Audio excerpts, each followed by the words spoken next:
মাহদার হোসেন মামলার রায়ের পরিপ্রেক্ষিতে আমাদের দেশের উচ্চ আদালতে বলতে পারেন, নিম্ন আদালতে বলতে পারেন, তার স্বাধীনতা এবং বিচার বিভাগের স্বাতন্ত্র্যতা অনেকাংশেই এটা সুনিশ্চিত হয়েছিল। আইনসভা এবং বিচার বিভাগ এবং আমাদের বিচার বিভাগকে স্বাধীন করা, স্বতন্ত্র করা, নিয়ন্ত্রণ মুক্ত করার দীর্ঘদিনের বিভিন্ন ব্যক্তি, গোষ্ঠী এবং আমাদের আইনজীবী সমাজসহ প্রত্যেকের যে দাবি, তার এক এক ধাপ করে অগ্রসরের সর্বশেষ ধাপ হচ্ছে এই যে সুপ্রিম কোর্টের স্বতন্ত্র সচিবালয় প্রতিষ্ঠা সংক্রান্ত অধ্যাদেশ, যেটি গতকাল 30শে নভেম্বর 2025 গেজেট আকারে প্রকাশিত হয়েছে।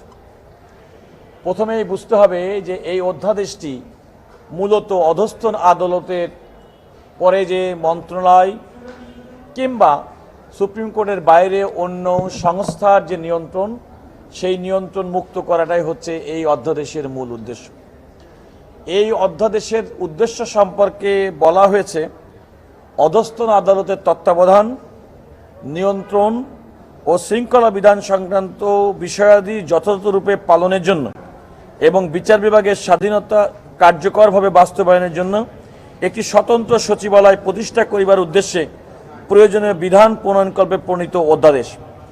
এবং এই অধ্যাদেশ পূরণের ক্ষেত্রে আমাদের সংবিধানের 109 এবং আমাদের সংবিধানের 116 অনুচ্ছেদ অনুযায়ী স্বতন্ত্র স্বাধীন বিচার বিভাগ করার যে সাংবিধানিক বিধান, সেটাকে সুদৃঢ় করা, একই সঙ্গে আমাদের সংবিধানের 22 অনুচ্ছেদ অর্থাৎ রাষ্ট্র পরিচালনার অন্যতম মূলনীতি স্বাধীন বিচার বিভাগ প্রতিষ্ঠা। মাহদার হোসেন মামলার রায়ের পরিপ্রেক্ষিতে আমাদের দেশের উচ্চ আদালতে বলতে পারেন, নিম্ন আদালতে বলতে পারেন, তার স্বাধীনতা এবং বিচার বিভাগের স্বাতন্ত্র্যতা অনেকাংশেই এটা সুনিশ্চিত হয়েছিল। এবং আজকে অধ্যাদেশ জারির মাধ্যমে মূল যে বিষয়টি হলো, এখানে দুইটা বিষয় হিসেবে আমি দেখছি। একটি হচ্ছে, এটি যেমন স্বতন্ত্র সচিবালয় করে দীর্ঘদিন পর্যন্ত অধস্তন আদালতের বিচারকদের বদলি, শৃঙ্খলা, তাদের প্রমোশন সমস্ত কিছু যে মন্ত্রণালয়ের সাথে ছিল, সেটি এখন সুপ্রিম কোর্টের অধীনে চলে আসবে। অর্থাৎ সুপ্রিম কোর্ট এবং আইন মন্ত্রণালয়ের মধ্যকার যে দ্বৈত শাসন, তার একটা অবসান ঘটবে, এটা আমি বিশ্বাস করি। আরেকটি বড় বিষয় হচ্ছে যে এই অধ্যাদেশের মাধ্যমে বিচার বিভাগের প্রধান হিসেবে মাননীয় প্রধান বিচারপতির যে আর্থিক সক্ষমতা, 50 কোটি টাকা পর্যন্ত স্বতন্ত্র আর্থিক সক্ষমতা প্রদান করা হয়েছে। এর বাইরে যদি যাই তাহলে সেটা হয়তো রাষ্ট্রের একনেকে গিয়ে অনুমোদন হতে হবে।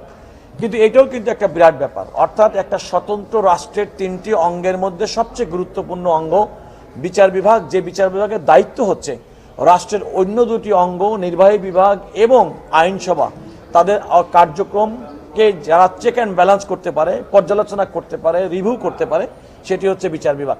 সুতরাং আমি এই 3টি বিভাগের কোনো বিভাগকে ছোট করে দেখতে চাই না।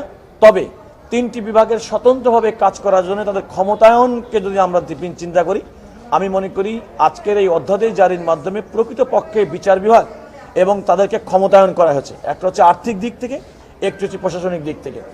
আমি ব্যক্তিগতভাবে অধ্যাদেশটি জারি হওয়ার পরে আমি এটাকে স্বাগত জানিয়েছি। তবে আমি যে কথাটি আপনারা দেখেছেন গতকাল সামাজিক মাধ্যমে, অধ্যাদেশটি জারি হওয়ার পরে আমি একটা প্রাথমিক প্রতিক্রিয়া বলেছি যে এর নির্ভর করবে, সঠিকতা নির্ভর করবে আসলে বাস্তবায়ন আমরা কিভাবে করছি তার উপরে। কারণ আমাদের দেশে অনেক সময় আমরা আইন তৈরি করি যার প্রকৃতপক্ষে তার বাস্তবায়ন হয় না, অনেকাংশে সেগুলো মুখ থুবড়ে পড়ে।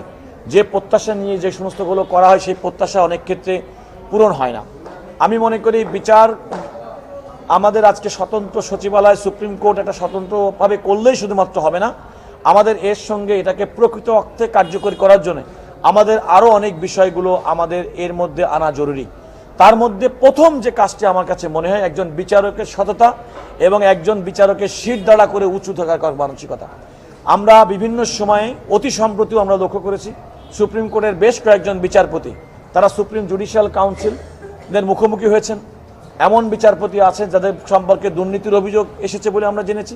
তো এরকম একটা প্রতিষ্ঠানকে যদি আপনি প্রকৃতপক্ষে জনগণের ইচ্ছার প্রতিফলন ঘটাতে চান, তাহলে এই বিচার প্রশাসনের সঙ্গে জড়িত বিচারক, আইনজীবী, কর্মকর্তা, কর্মচারী এবং সচিবালয়ের সমস্ত ব্যক্তি এবং সরকার, তাদের প্রত্যেককে অত্যন্ত খোলা মনে এটাকে স্বতন্ত্র স্বাধীন প্রতিষ্ঠান হিসেবে কাজ করতে দিবেন, এরকম একটা মানসিকতা থাকতে পারে। আমি প্রত্যাশা করি যে বিচার বিভাগের উপরে কোনো রাষ্ট্রীয়, কোনো রাজনৈতিক কিংবা কোনো গোষ্ঠীগত কোনো হস্তক্ষেপ থাকবে না। আবার এটাও প্রত্যাশা করি বিচারপতিরা অত্যন্ত সততার সঙ্গে, ন্যায়নিষ্ঠার সঙ্গে তাদের বিচার কার্য পরিচালনা করবেন। নিম্ন আদালতের বিচারকদের উপরে নিয়ন্ত্রণ সমস্ত কিছু সুপ্রিম কোর্টে এলেও এটি কার্যকর হবে না যদি না প্রকৃতপক্ষে একটা সুন্দর সিস্টেমের মধ্যে আনা যেতে পারে। আর একটা বড় সমস্যা আমি মনে করি সেটা হচ্ছে তদবির সমস্যা। এই পোস্টিং, এই ট্রান্সফার, এগুলোর ক্ষেত্রে সবচেয়ে বড় যেটা সমস্যা আমরা বিভিন্ন প্রশাসনিক ক্ষেত্রে দেখি, এই সমস্যাটা অত্যন্ত প্রকট। আমাদের জুডিশিয়াল অফিসার শুধুমাত্র না, আপনি অন্যান্য যে কোনো সেবা খাতেই যদি বলেন, কোনো ব্যক্তি ঢাকা থেকে কোনোদিন তার চাকরির কর্মস্থলে গিয়ে স্থায়ী হতে চায় না। এটা আমাদের একটা রাষ্ট্রীয় বড় সমস্যা। আপনি সে ডাক্তার বলেন, অন্য যে বলেন, ইভেন যদি আইনজীবীদেরকেও বলেন, আমরা যারা সুপ্রিম কোর্টে প্র্যাকটিস করি অনেকাংশে আমরাও এক্ষেত্রে দোষমুক্ত নই।